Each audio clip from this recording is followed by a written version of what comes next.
Hey everybody, this is Lexi. Thank you for joining me for another session. The topic of this video is going to be preparing for your session and what to expect once you get there. If you've seen my other videos, you've prepared to record one or more songs, booked your session, and are ready to go to the studio. But before going off to your session, here are some things to take care of.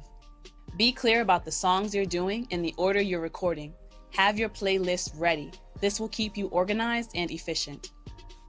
Next, get all your lyrics together. Organize all of your notebooks or organize the notes on your phone. Even if you don't think you're going to need them, still keep them close by, because being in the studio for the first time can be very intimidating and you don't want to waste time trying to remember your lyrics. Put your instrumentals on a thumb drive or email them to your engineer. A lot of time can be wasted during a session if you're fumbling around trying to look for your instrumentals, so keep them all in one place to avoid this problem. Keep them on a thumb drive, email them to yourself in one message, or email them to your engineer. Bring your hard drive. The studio is not responsible for your sessions. You are responsible for your sessions. So make sure you have enough time at the end of your session to copy all of those over onto your hard drive or your thumb drive. Most studios will clear their computers every 24 hours or every other week. And you may not even return to that particular studio to record. So keeping all of your sessions on your own personal hard drive or thumb drive is a good idea because it allows you to record anywhere.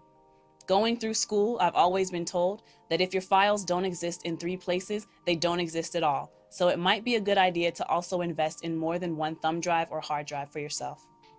Make a deposit. Most studios require you to pay a certain percentage of the total amount of time, at least 24 hours before your session. If that's a requirement at the studio you've booked, make sure you confirm your time by making a deposit. Leave early to be early. Make sure you leave at a time that will place you at the studio 10 to 15 minutes before your booked session. That extra time can be spent paying off the remainder of your balance, or if the engineer decides to let you in early, the extra time can be spent setting up Pro Tools. When you get to the studio, you should be able to walk in and start right away. Your microphone should be ready. If you're recording instruments, your setup should be ready. The engineer will adjust the microphone stand to your height.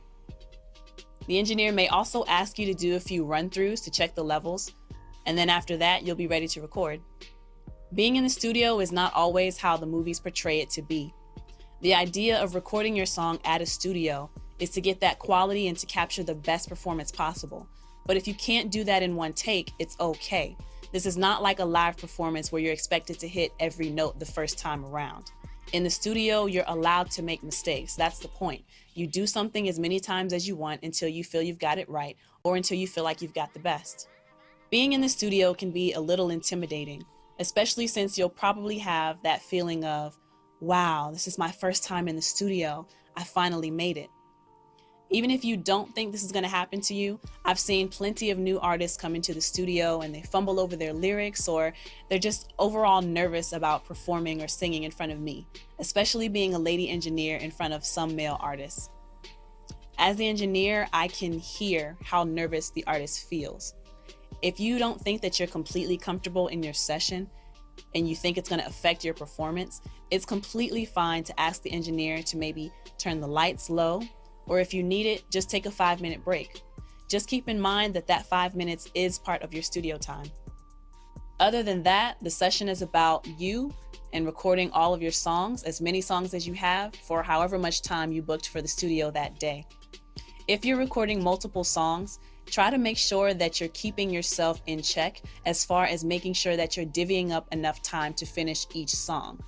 Now, if it's not absolutely crucial for you to finish every single song that you had planned for that session, it's okay to take as much time as you want to on however many songs you want.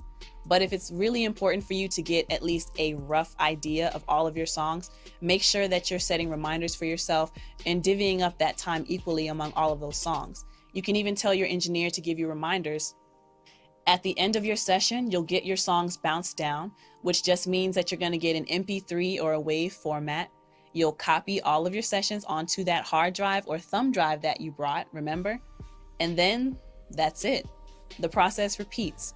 You write more songs, you book more time, you spend more time at the studio. That's how it goes.